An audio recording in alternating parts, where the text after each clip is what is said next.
Salah satu pasangan calon bupati dan wakil Bupati Lampung Timur, Jusnunia Chalim Zaiful Buhori, menurut hasil hitung cepat meraih suara terbanyak, yakni 54,07%, mengungguli pesaingnya yang memperoleh suara 45,93%. Dalam catatan sejarah, kemenangan Jusnunia Chalim atau disapa Nunik ini merupakan perempuan pertama yang akan memimpin Lampung bahkan di Pulau Sumatera. Nunik mengatakan, proses kemenangan dirinya merupakan kemenangan masyarakat Lampung Timur, sebab terpilihnya dalam proses pilkada serentak ini merupakan amanah terberat untuk membangun Lampung Timur lebih baik dan sejahtera.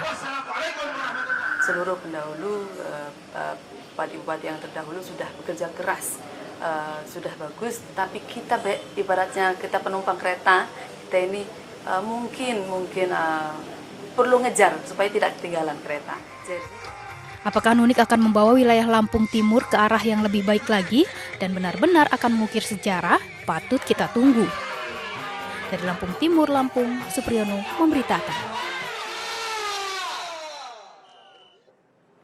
Ya, baik, kita lanjutkan kembali pemirsa perbincangan ini dalam Talk to iNews terkait dengan perempuan di Pilkada Serentak 2015. Tadi kita terputus di keuntungan dari seorang incumbent ya. Tapi apakah memang semua incumbent ini selalu menuai keuntungan begitu kalau dia akan maju lagi sebagai calon pemimpin? Enggak juga. Enggak juga. Makanya gini lah. Incumbent itu kan punya waktu 5 tahun sebetulnya untuk membuktikan dirinya sebagai pemimpin. Kalau dia tujuannya hanya untuk memenangkan pilkada, setelah itu dia nggak tahu kemana, ya begitu maju lagi ya bisa jadi kalah gitu.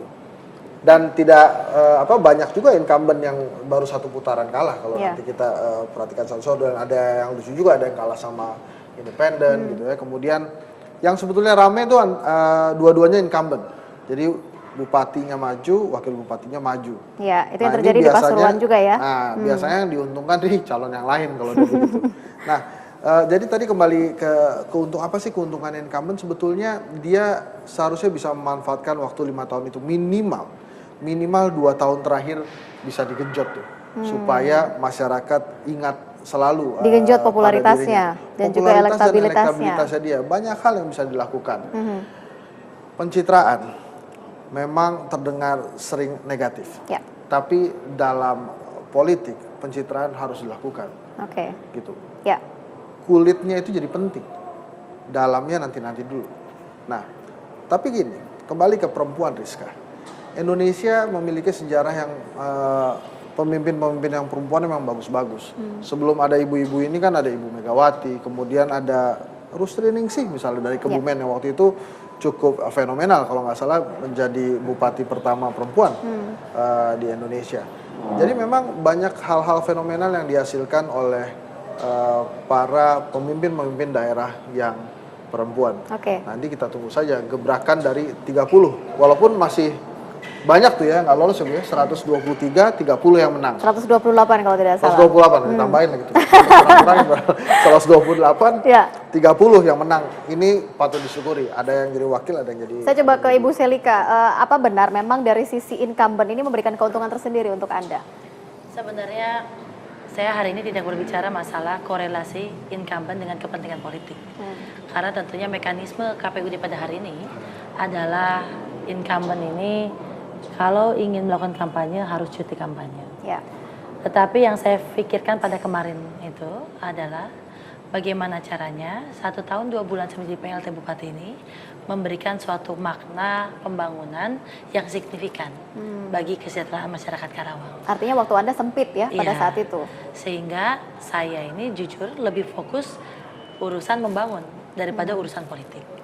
Karena saya berpikir ketika saya sudah bisa membangun dalam waktu yang sangat singkat ini, tentunya pasti masyarakat ini bisa menaruh harapan lebih terhadap diri saya. Gimana sih cara Anda membangun Karawang ini yang jaraknya juga agak lumayan ini sebenarnya dari Jakarta?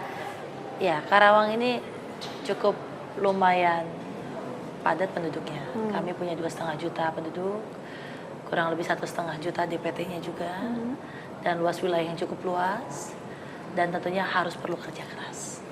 Jadi makanya kenapa tadi saya bilang bahwa saya tiap hari pulangnya sampai pagi, karena kalau tidak seperti itu, saya tidak bisa mengetahui kondisi yang sebenarnya yang ada di lapangan. Oke, jadi apalagi yang ingin Anda berikan kepada Karawang sehingga membuat Anda ingin maju lagi begitu menjadi pemimpin di Karawang?